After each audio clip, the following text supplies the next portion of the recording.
Viewers, आज का important word है अनटिल। अनटिल का क्या मतलब है, आइए सीखते हैं आज की इस छोटी सी वीडियो में। व्यूवर्स, अनटिल का मतलब है तक, हद तक के, जब तक के या यहाँ तक के। आइए इस वर्ड को सेंटेंसेस में इस्तेमाल करते हैं। We played until it got dark. हम अंधेरा होने तक खेलते रहे। Keep going until I tell you to stop. इस वक्त तक जारी रखिए जब तक मैं आपको रुकने को ना कहूँ। I ran until I was breathless.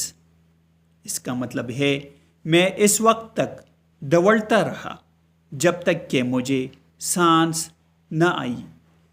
Viewers, video को लाइक और शेयर ज़रूर करें।